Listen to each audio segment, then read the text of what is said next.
One tactic by which the rules of America has kept the bemused millions of Negroes in optimum subjugation has been a conscious systematic emasculation of Negro leadership. Through an elaborate system of sanctions, rewards, penalties, and persecutions, with more often than not members of the black bourgeoisie acting as hatchetmen, any Negro who sought leadership over the black masses and refused to become a tool of the white power structure was either cast into prison, killed, hounded out of the country, or blasted into obscurity and isolation in his own land and among his own people. His isolation was assured by publicity. His isolation was assured by publicity boycott alternated with character assassination in the mass media, and by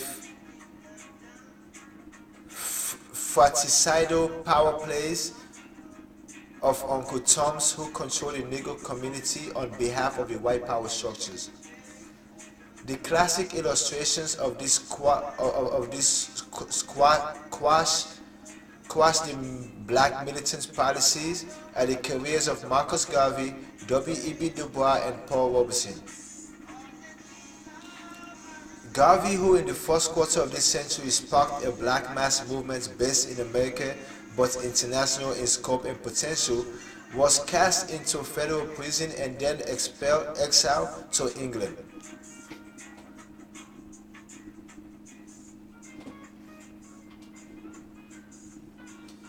W.E.B. Du Bois, one of the intellectual giants of the modern world, was silenced and isolated in America as viciously and effectively as the racist regime in South Africa has silenced and isolated such leaders of the black masses as Chief Albert Luthuli, or as the British in Kenya once silenced and isolated Jomo Kenyatta.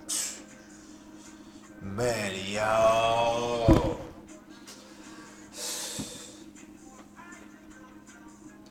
Black history worldwide is beautiful, yo. Chief Albert Luthuli and Jomo Kenyatta. Yeah. Yeah, that's some history right there. And Mansa Musa. If you don't know who those three are, man, Mansa Musa is spelled M-A-N-S-A, and last name is Musa, M-U-S-A. And Jomo Kenyatta, J-O-M-A is the first name, and Kenyatta, K-E-N-Y-A-T-T-A. And also look up Thomas Sankara. Thomas and Sankara, S-A-N-K-A-R-A. And also look up Chief Albert Luthuli, L-U-T-H-U-L-I. I mean, Paul Robeson and W.B. Du Bois and Marcus Garvey, if you're black in America and you don't know who they are, that's a shame. I'm not going to tell you to slap yourself. There's been too much black on black violence as it is. You don't want to perpetuate self-black violence or black self-violence, you know. So, but yeah, though. I digress, though. Garvey, who in the first quarter of this century sparked a black mass movement based in America but international in scope and potential, was cast into federal prison and then expelled to England. W.E.B. Du Bois, one of the intellectual giants of the modern world, was silenced and isolated in America as viciously and effectively as the racist regime in South Africa has silenced and isolated such leaders of the black masses as Chief Albert Luthuli, or as the British in Kenya once silenced and isolated Jomo Kenyatta. After attempts to cast him into prison on trumped up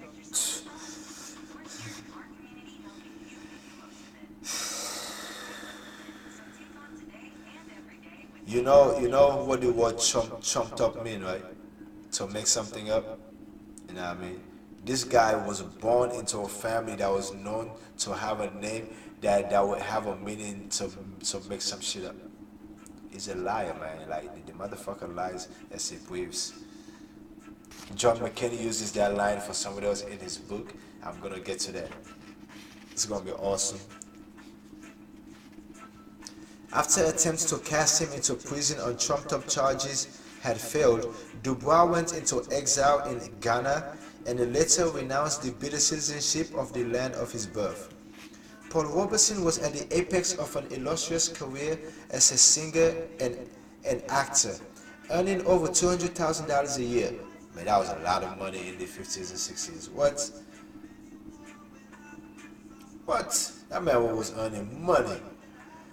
When he began speaking out passionately in behalf of his people, unable to balance the luxury of his own life with the squalor of the black masses from which he sprang and of which he was proud, the response of the black masses to his charisma alarmed both the Uncle Toms and the white power structure, and Paul Robeson was marked for destruction. I'm trying to tell you, man. Alright, can I? Nah, so I'ma shut up. I'ma shut up. I'ma start giving my people. It has been almost 80 some hours of this now. You know what I mean? It's been almost like we probably 90 hours in right now. So yeah, so you know. So I'ma finally, if up to this point, if I cannot give my own folks the benefit of the doubt, like Tracy wants me to. If I can't do that right now, then I don't know, man. I don't know. Then I don't have the true belief in faith in what I'm doing then. And I do have the almost belief in faith in what I'm doing. I do believe that my folks can realize that, yeah, it's about that time to get time to that gritty, you know what I mean? Get time to the nitty gritty, you know what I mean? Knuckle down and do that, yeah, you know. But I digress though. The response of the black masses to his charisma alarmed both the Uncle Toms and the white power structure, and Paul Robeson was marked for destruction. Through a coordinated, sustained effort, Robeson became the object of economic boycotts and character assassination. Broken financially and heartbroken to see black Uncle Toms working assiduously to defeat him and keep his own people down, Robeson's spirit was crushed, his health subverted, and his career destroyed. By crushing black leaders while inflating the images of Uncle Toms and celebrities from the apolitical world of sports and play, the mass media was able to channel and control the aspirations and goals of the black masses. The effect was to take the problem out of a political and economic and philosophical context and place it on the misty level of goodwill, charitable and harmonious race relations, and good sportsmanship and good sportsmanlike conduct. This technique of quote Negro control has been so effective that the best known Negroes in America have always been and are still are the entertainers and athletes. This is true also of white America. Yeah.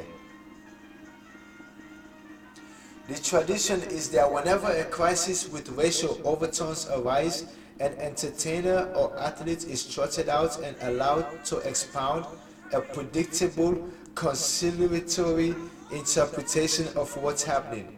The mass media rushes forward with grinding cameras and extended microphones as though some great oracle was about to lay down a new covenant from God, when in reality all that has happened is that the blacks have been sold out and cooled out again.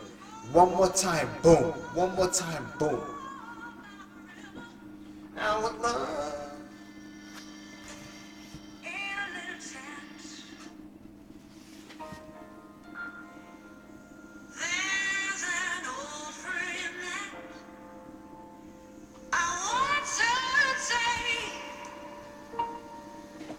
Something that touched my heart, and it began this way.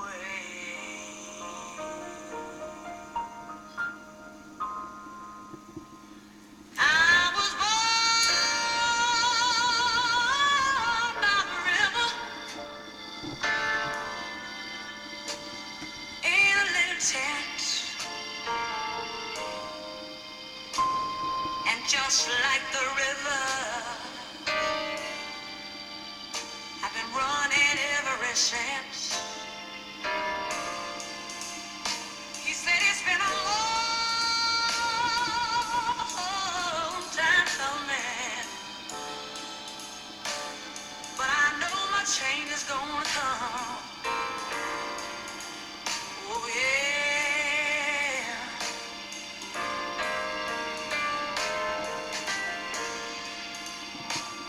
He said it's been too hard living, but I'm afraid to die. I might not be if I knew what was up there beyond the sky. It's been a long time coming, but I know my change has got to come. Oh yeah.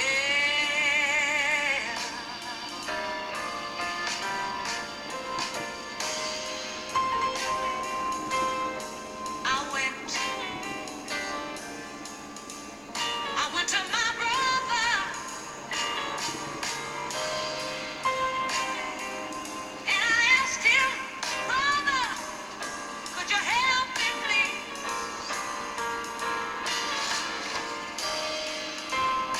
He said, good sister, I'd like to, but I'm not able.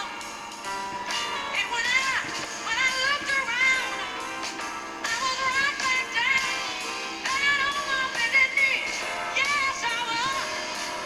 Oh, every time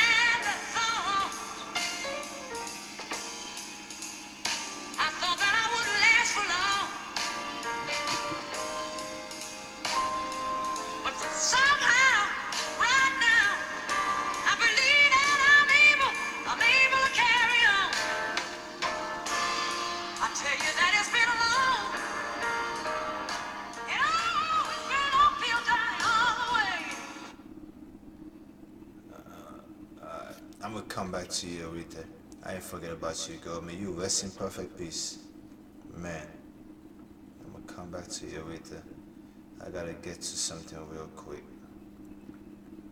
I gotta get to something real quick. This is quite interesting, real quick.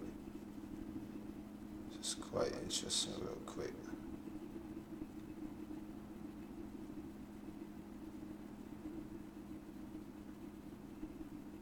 Is this it?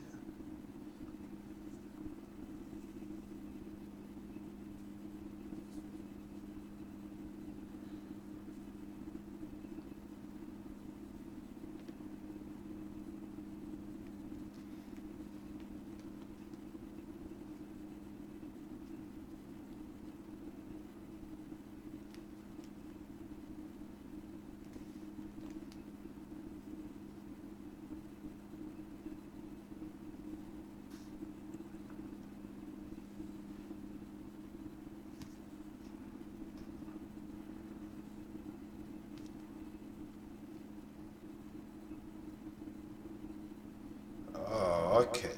Here we go.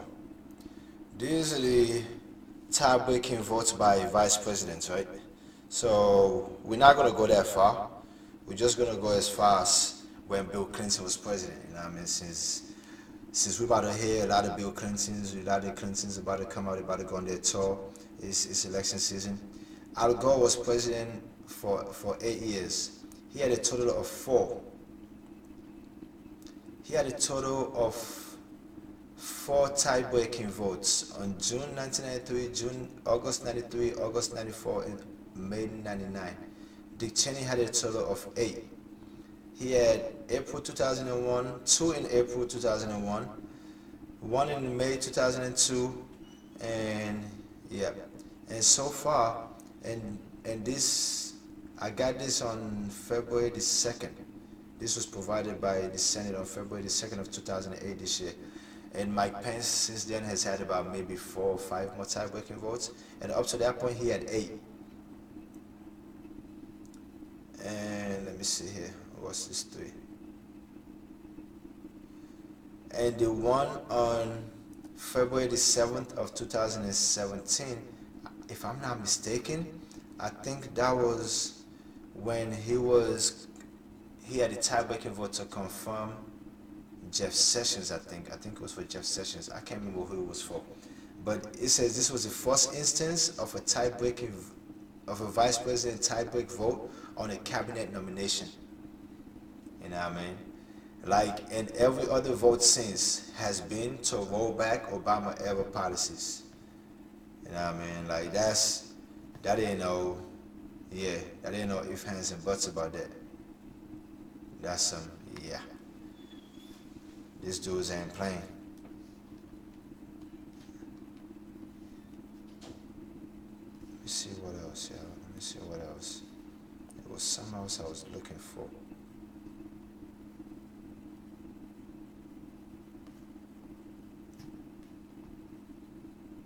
Okay, I'm gonna get to that. Let me get to that. Let me get to that.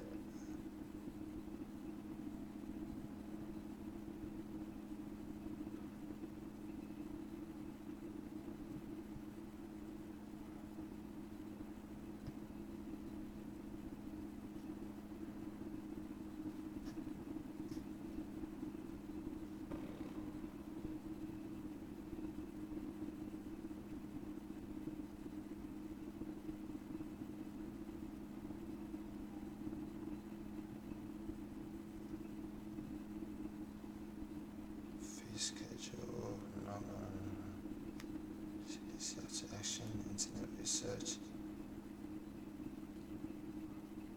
Nah, where this thing at? Where you at? Where you at? Where you at?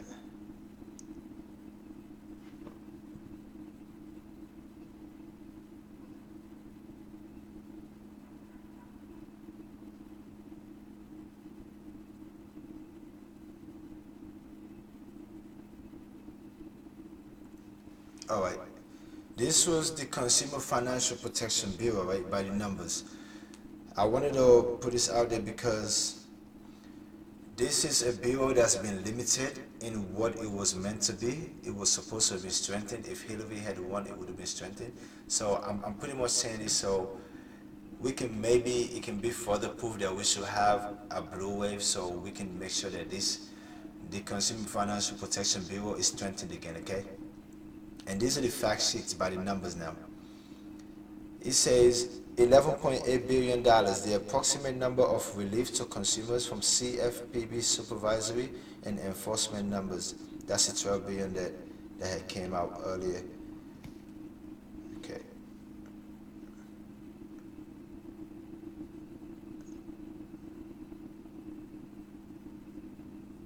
Okay, not that one.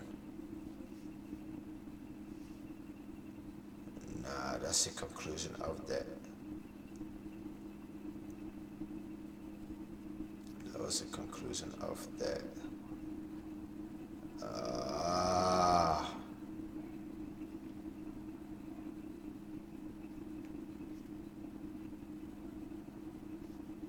Nah, that was the conclusion of that.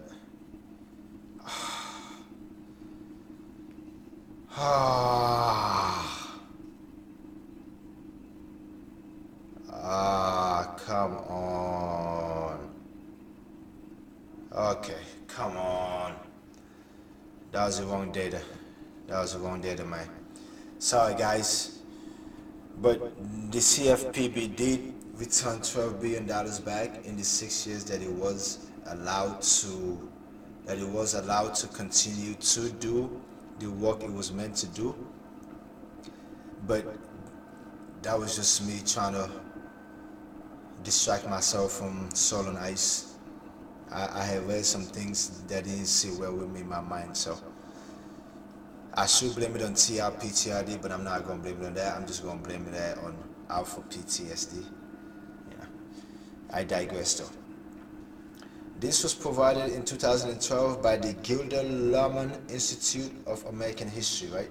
And its title is John Adams on the Abolition of Slavery in 1801. Introduction. It says, on January 24th, 1801, President John Adams responded to two abolitionists who had sent him an anti-slavery pamphlet by Quaker reformer Warner Mifflin. In the letter, Adams expressed his views on slavery, the dangers posed by abolitionists who at the time were mostly Quakers and unpopular religious radicals, and emancipation. Of slavery, Adams wrote, "My opinion against it has always been known, noting that he has always employed free men both as domestics and laborers, and never in my life did I own a slave." Adams, despite being opposed to slavery, did not support abolitionism except if it was done in a gradual way with much caution and circumspection. Adams dismisses radical abolitionist measures as producing greater violations of justice and humanity than the continuance of the practice of slavery itself. Adams also wrongly asserts that the presence of slavery is far diminishing rather than declining. Slavery was growing in America. The 1790 census counted almost 700,000 slaves. According to the census of 1800, 10 years later, the year before Adam wrote this letter, the number had grown to almost 900,000, 200,000 more in 10 years. Wow. In closing, can you imagine how many more slaves were killed in that 10-year period that wasn't counted towards that 200,000 increase? Can you imagine what the net loss and all plus minus on that was? That number wasn't kept, obviously. In closing, Adam writes that he does wish your success in your benevolent endeavors to relieve the distress of our fellow creatures, and shall always be ready to cooperate with you as far as my means and opportunities can reasonably be expected to extend. Questions for discussion. Read the document's introduction and transcribe and apply your knowledge of American history to answer the following questions. Identify 3 portions of the Adams letter in which he indicates the importance of moving cautiously when considering the abolition of slavery. Explain possible reasons Adams would have given for such concerns. Question 2. If you had been one of the readers of this letter, how would you have responded to Adams' statement that some whites in Virginia were more oppressed, degraded, and miserable than that of the Negroes? Yikes! Question number 3. After reading this letter, which of the following would best describe Adams and his views towards slavery? Committed abolitionist, apologist for slavery, sitting on the fence. Explain your answer. Transcript. And this is the letter that John Adams wrote. He said, Washington, January the 24th of 1801. Friends, I have received your letter of the 17th of the first month, and thank you for communicating the letter to me of our friend Warner Mifflin. I have read both with pleasure because I believe they proceeded from a sense of duty and a principle of benevolence. Although I have never sought popularity by any animated speeches or inflammatory publication against the slavery of the blacks, my opinion against it has always been known, and my practice has been so conformable to my sentiments that I have always employed free men both as domestics and laborers, and never in my life did I own a slave. The abolition of slavery must be gradual and accomplished with much caution and circumspection. Violent means and measures would produce greater violations of justice and humanity than the continuance of the practice.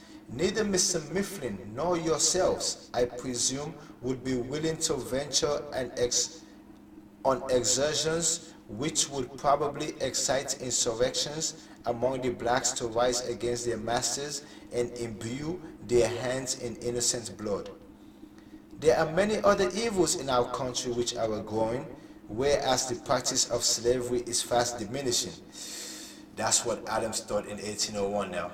So 1801 was that 217 years ago. 217 years ago, the person who who was president then, he was president then, 1789. He was already president. The president of the United States then thought that slavery was diminishing. And he was the first American president. He was the only American president in the days of slavery, him and his son, who did not own slaves. I can't say the only because his son also did. There are many other evils in our country which are growing and threatening to bring punishment on our land, more immediacy than the oppression of the blacks. That sacred regard to truth in which you and I were educated, and which is certainly taught and enjoined from on high, seems to be vanishing from among us. A general relaxation of education and government, a general debauchery as well as dissipation produced by pestilential philosophical principles of Epicurus, infinitely more than by shoes and theoretical entertainment. These are, in my opinions, more serious and threatening evils than even the slavery of the blacks, hateful as that is. I might even add that I have been informed that the conditions of the common sort of white people in some of the southern states, particularly Virginia, is more oppressed, degraded, and miserable than that of the Negroes. These vices and these miseries deserve the serious and compassionate consideration of friends as well as the slave trade and the degraded state of the blacks. I wish you success in your benevolent endeavors to relieve the distresses of our fellow creatures, and shall always be ready to cooperate with you as far as my means and opportunities can reasonably be expected to extend. I am with respect and esteem your friend John Adams, George Churchman of Cecil County, Maryland, and Jacob Lindley of Chester County, Pennsylvania, received by GC the first and second month, 8 days after date, docket, date 1 month, January 1818, letter from John Adams, President of the United States, to GC and Jacqueline Lindley, a copy of that wrote to him enclosed. W. Mifflin, letter enclosed also. I just wanted to get into something that's what I was really looking for, but I got distracted by the Consumer Financial Protection Bureau's data. So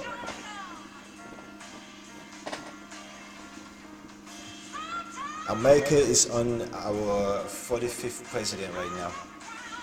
Those were the words of the second president. You know what I mean? So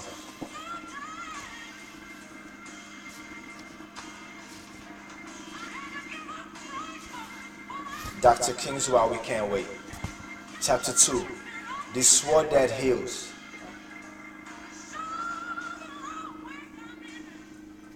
In the summer of 1963, a need and a time and a circumstance and the mood of a people came together.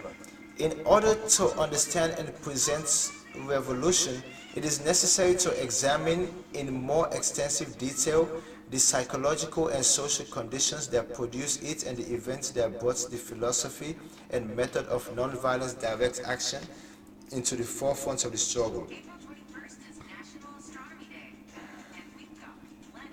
It is important to understand, first of all, that the revolution is not indicative of a sudden loss of patience within the Negro. The Negro had never really been patient in the pure sense of the word. The posture of silent waiting was forced upon him psychologically because he was shackled physically. Yo, Dr. King can write, yo. The posture of silent waiting was forced upon him psychologically because he was shackled physically. In the days of slavery, this suppression was openly, scientifically, and consistently applied. Sheer physical force kept the Negro captive at every point. He was prevented from learning to read and write, prevented by laws actually inscribed in the statute books. He was forbidden to associate with other Negroes living on the same plantation, except when weddings or funerals took place. Punishment for any form of resistance or compliance about his condition would range from mutilation to death. Families were torn apart, friends separated, cooperation to improve their condition carefully thwarted. Fathers and mothers were sold from their children and children were bargained away from their parents. Young girls were in many cases sold to become the breeders of fresh generations of slaves. The slaveholders of America had devised with almost scientific precision their system for keeping the Negro defenseless emotionally and physically. I told y'all, man, the Arabs started slavery. The white men of America perfected it. The Arabs started it. The Europeans introduced it all over the world. And the Americans just perfected that shit. White supremacy, fuck that shit. With the ending of physical slavery after the Civil War, new devices were found to keep the Negro in his place. It would take Laura Ingraham. Shut up, you dumb fuck. It would take volumes to describe these methods, extending from birth in Jim Crow hospitals to burial in Jim Crow sections of cemeteries. They are too well known to require a catalog here. Yet one of the revelations during the past few years is the fact that the straitjackets of racial prejudice and discriminations do now wear only Southern labels. The subtle psychological technique of the North has approached in its ugliness and victimization of the Negro, the outright terror and open brutality of the South. The result has been a demeanor that passed for patience in the eyes of the white man, but covered a powerful impatience in the heart of the Negro. For years in the South, the white segregationist has been saying the Negro was satisfied.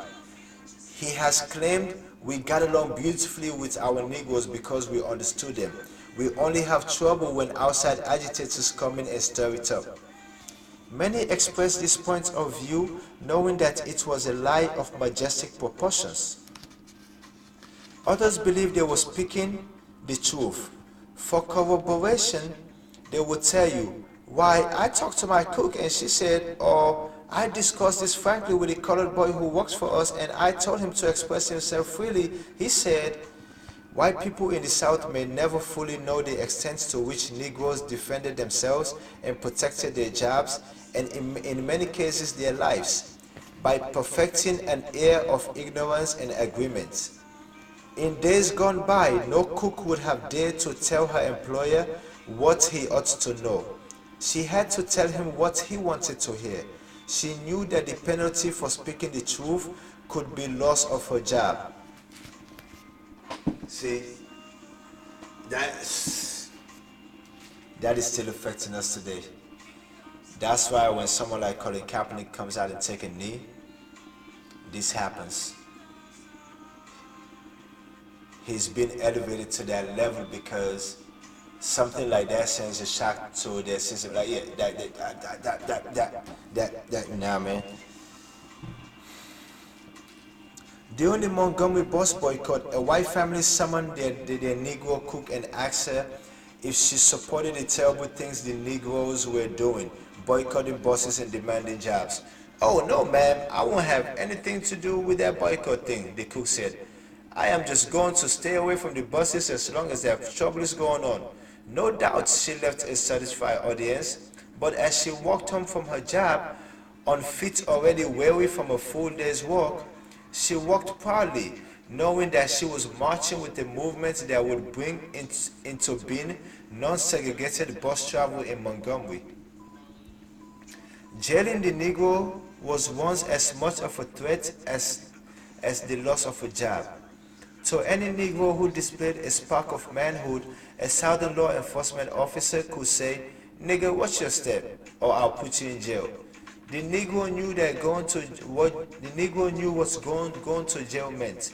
It meant not only his confinement and isolation from his loved ones, It meant that at the jailhouse he could probably expect a severe beating, and it meant that his day in court, if he had one, would be a mockery of justice. We still got 95% of the district attorney who decides what charges to charge against about 70% of the black and brown people who go in front of them. Get to decide what to be charged with, how long their sentence is, whether to stack the charges, pad them up, or what. If you haven't seen 13th yet, I don't know, man. If you haven't seen 13th up to this point, it's no hope for you, man. Join Kanye till you decide that both of y'all are wrong and come back. Don't get rid of your black card. You know what I mean? Hold on to it. Don't listen to what's her name? I forgot her name. Don't listen to her. Was it Candace Carmen? Candace? I don't know. Yeah. So any Negro who displayed a spark of manhood, a southern law enforcement officer could say, "Nigga, watch yourself or I'll put you in jail." The Negro knew what going to jail meant. It meant not only confinement and isolation from his loved ones, it meant that at the jailhouse he could probably expect a severe beating. And it meant that his day in court, if he had it, would be a mockery of justice. Even today, there still exists in the South and in certain areas in the North the license that our society allows to unjust officials who implement their authority in the name of justice to practice injustice against minorities. Where in the days of slavery, social license and custom placed the unbridled power of the whip in the hands of overseers and masters, today, especially in the southern half of the nation, armies of officials are clothed in uniforms, invested with authority, armed with the instruments of violence and death, and conditioned to believe that they can intimidate, maim, or kill Negroes with the same recklessness that once motivated a slave owner. If one doubts this conclusion, let him search the records and find how rarely in any southern state a police officer has been punished for abusing a Negro. These words are from 1963, guys, 55 years ago, so keep that in mind. Since nonviolence action has entered the scene, however, the white man has gasped at a new phenomenon. He has seen Negroes by the hundreds and by the thousands marching towards him, knowing they are going to jail, wanting to go to jail, willing to accept the confinement, willing to risk the beatings and the uncertain justice of the Southern courts. There were no more powerful moments in the Birmingham episode than when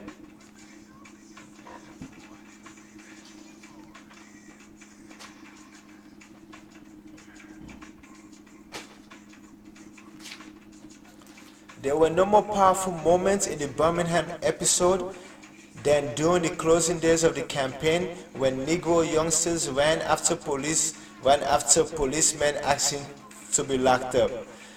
There was an element of malicious mischief in this. The Negro youngsters, although perfectly willing to submit to imprisonment, knew that we had already filled up the jails and that the police had no place left to take them. That's why they had to build more jails after the 60s. They can't say that now. We can't chase after them for them to lock us up now. They will gladly do it, you know what I mean? We just gotta keep a book in our hands and a ballot in our back pocket. Keep a book in your hand and a ballot in your back pocket.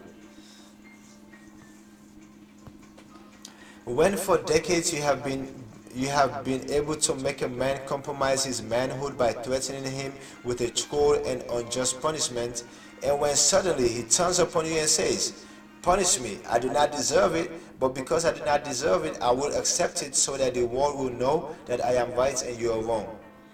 You hardly know what to do. You feel defeated and secretly ashamed. You know that this man is as good a man as you are, that from some mysterious source, he has found the courage and the conviction to meet physical force with soul force.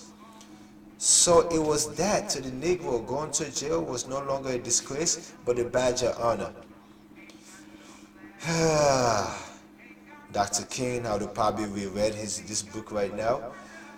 He would have reread this book right now 20 years, 50 years later and be like, yeah, I probably should have watched when I said that like that. But I get the context in which he was saying it, so. The revolution of the Negro not only attacked the external cause of his misery, he revealed him to himself. He was somebody. He had a sense of somebodyness. He was impatient to be free. In the past decades, still another technique had begun to replace the old method for thwarting the Negro's dream and aspiration. This is the method known as tokenism. The dictionary interprets the word token in the following manner: a symbol, indication, evidence as a token of friendship, a keepsake, a piece of metal used in place of a coin.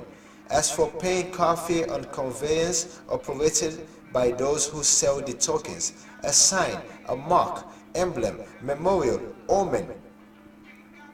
When the Supreme Court modified its decision on school desegregation by approving the pupil placement law, it permitted tokenism to corrupt its intent.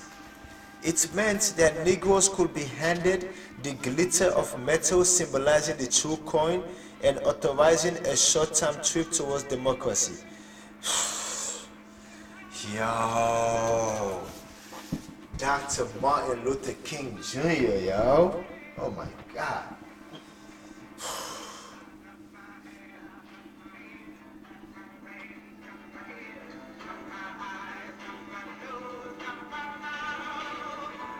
Yo, Nina Simone was jamming, yo. She was getting it. She was jamming.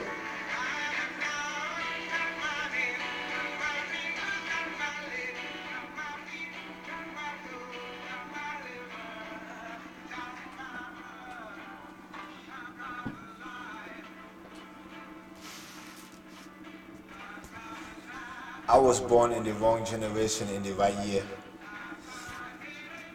Don't lie, that was an awesome ass line. You wish your favorite rapper had said that line. I was born in the wrong generation in the right year. Say that, let me stop. I love my generation. When the Supreme Court modified its decision on school desegregation by approving the pupil placement law, it permitted tokenism to corrupt its intent. It meant that Negroes could be handed the glitter of silver, symbolizing the true coin and authorizing a short trip towards democracy, but he who sells you the token instead of the coin always retains the power to revoke its worth and to command you to get off the bus before you have reached your destination. Oh my God, this brother just described Kanye West from the grave, yo. But he who sells you the token instead of the coin always retains the power to revoke its worth and to command you to get off the bus before you have reached your destination. Tokenism is a promise to pay. Democracy, in its finest sense, is payment. Man, I so wish everybody could read this book right now, yo. Like, it is such a short little book. Like, it literally, Dr. King's words itself only covers 143 pages. It's like literally a 3-day read.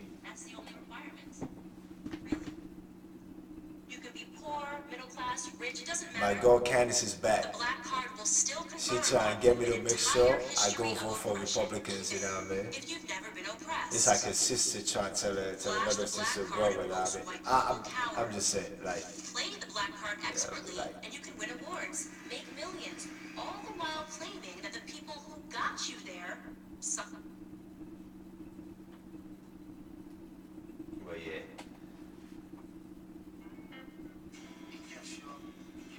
They figure since I spent all this time listening to you know, all that conscious music, they figure let them try to see if they can sell me on some conservative liberal truths. You know? I'm not mad at them. They got to do what they got to do. You know what I mean? The Democrats got to do what they got to do. But if history has taught us anything, the Republicans are just evil. The Republicans always want to keep white supremacy alive. So if you believe that, then you just pure evil.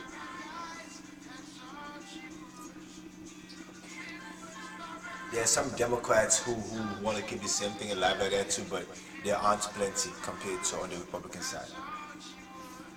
I digress though.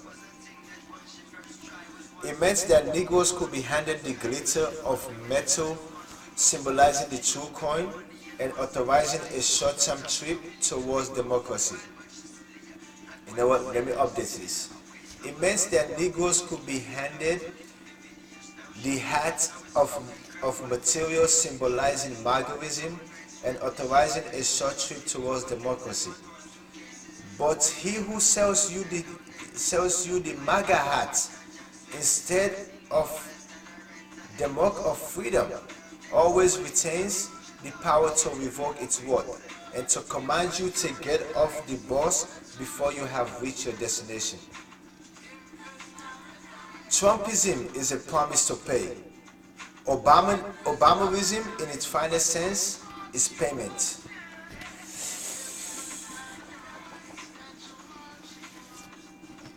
I know y'all like that.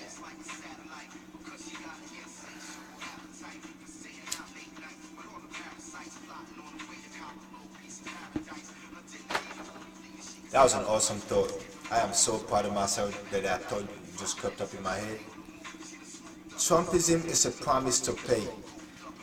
Obamaism, in its finest sense, is the payment of democracy. It looked like I inhaled that smoke, but I didn't. I didn't.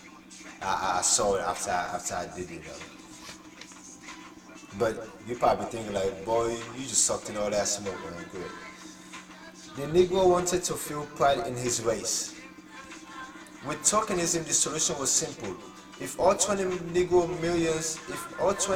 Negroes would keep looking at Ralph Bunche, the one man in so exalted a post would generate such a volume of pride that it could be cut into portions and sold to everyone, a judge here and a judge there, an executive behind a police desk in a competent office, a high government administrator with a toehold on a cabinet post, one student in a Mississippi university lofted there by an army, 3 Negro children admitted to the whole high school system of a major city.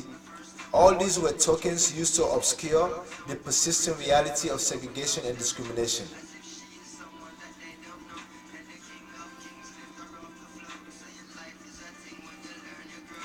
For a decade, the hard struggles had culminated in limited gains, which, if they advanced at all, crawled sluggishly forward. Schools, jobs, housing, voting rights, and political positions. In each of these areas, manipulation with tokenism was a rule. Negroes had begun to feel that the policy was crystallizing, that all their struggles had brought them merely to a new level in which a selected few would become educated, honored, and integrated to represent and substitute for the many. We don't need any leaders, man. Everybody's a leader in their own right. We just got to go vote for the people who are going to represent each individual leader in their own right on a collective level. Does that make sense?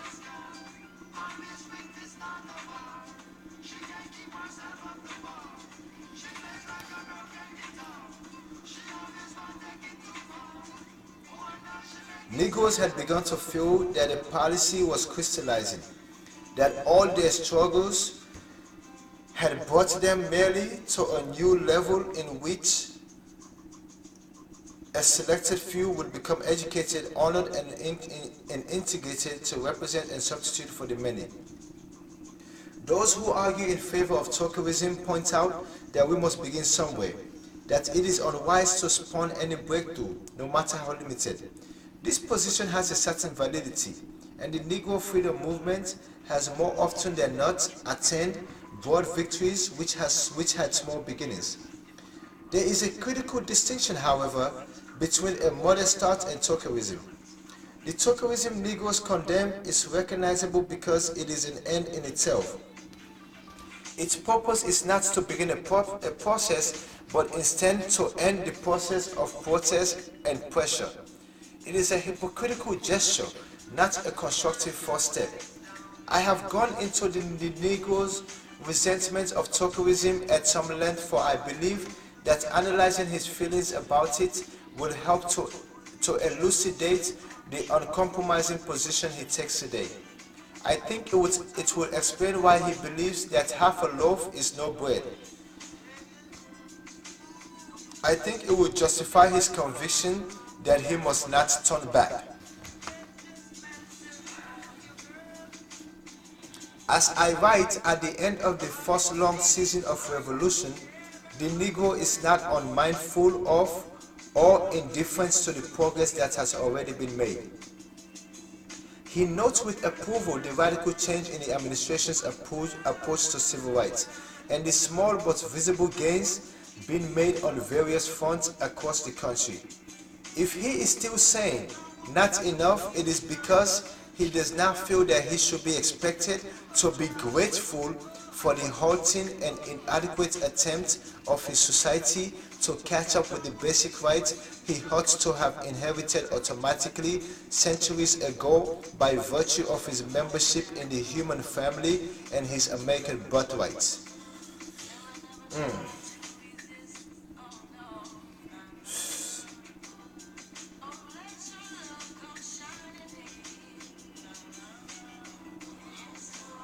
In this conviction, he subscribes to the words of President Kennedy, uttered on June the 11th of 1963.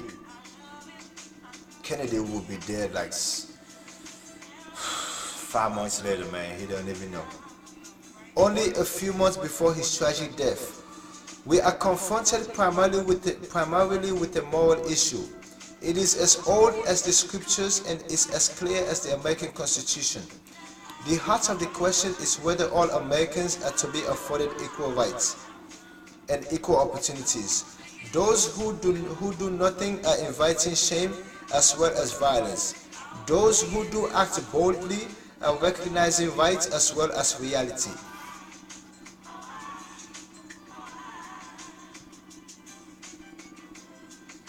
Here is some good loving. Loving you is like a love I would play every day. What up, Lauren? What's good, sis?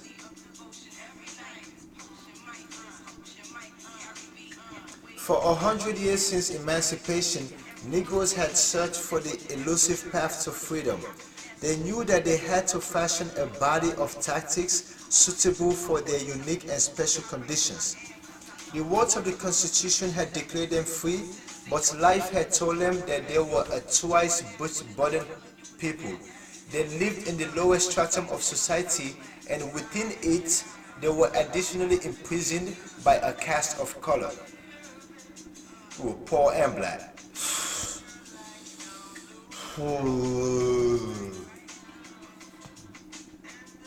For decades, the long and winding trails led to dead ends.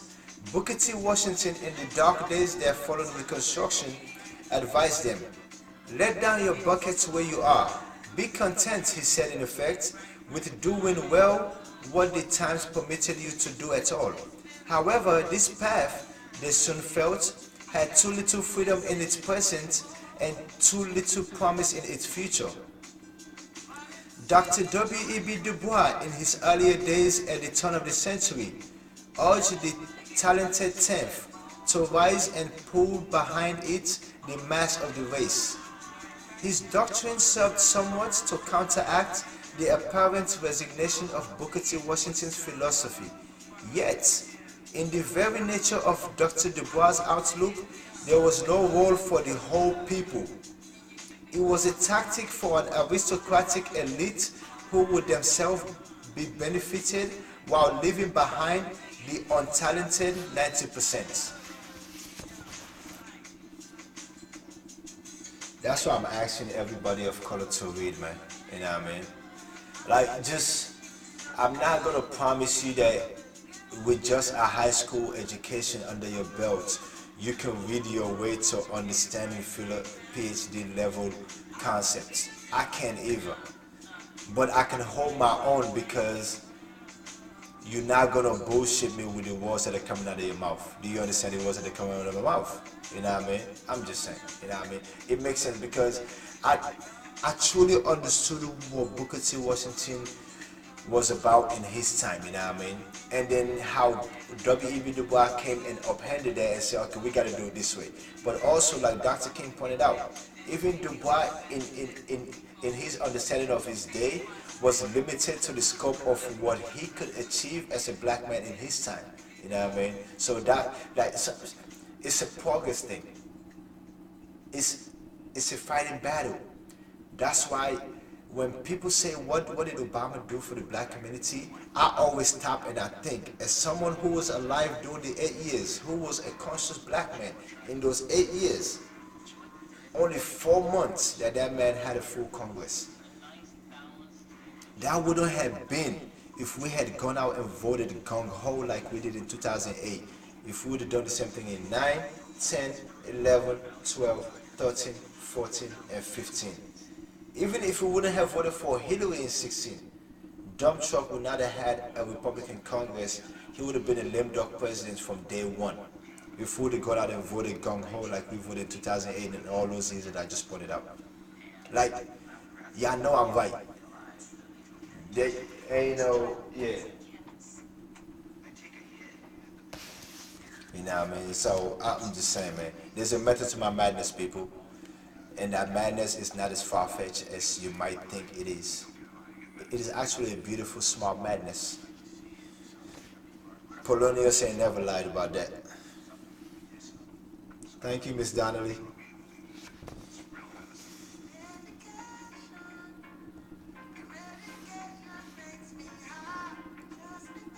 After the First World War, Marcus Garvey made an appeal to the race that had the virtue of rejecting concepts of inferiority. He called for a return to Africa and a resurgence of race pride. Dr. King says here after World War I. World War I ended in 1918, 1919, you know, officially. You went from 1914 to 1918. So it is 2018 right now. It was 100 years ago. That's when Marcus Garvey was proposing this. What this African body scratcher right here, who's lived here for the last 2 decades, is proposing, I'm not asking you to leave America now. I ain't asking you that, you know what I mean? Like Karim said, the resources of Africa will not be able to sustain just the movements of people like that. But just as I've proven earlier, there's enormous black wealth that's not going to anything black. And on a global scale, we are a majority. We might be a minority in America, but on a global scale, we are a majority. The Chinese recognize Africa for the potential it has for moving forward in this 21st century. Don't you think we should put 2 and 2 together, and 100 years after Marcus Garvey put, let's do an update of what Marcus was proposing, in addition to what King was about, to what Malcolm was about, to what W.E.B. Du Bois was about, to what Marcus was about, and what Colin Kaepernick was kneeling to stop, and let's see if we can do something about it moving forward in the next 50 years. Does that make sense? Am I asking for too much? You know what I mean? Like, the only reason why I'm stressing this out, I don't want you to think right now, okay, this brother might be making some sense. Let me go out and go register a vote. Even if I register a vote, let me just go vote. Let me go cast this ballot for somebody that's not Republican, you know what I mean? I don't want you to do this year in 2018 and then all of a sudden next year, 2019, because things are going good, you know what I mean? You ain't got to worry about it.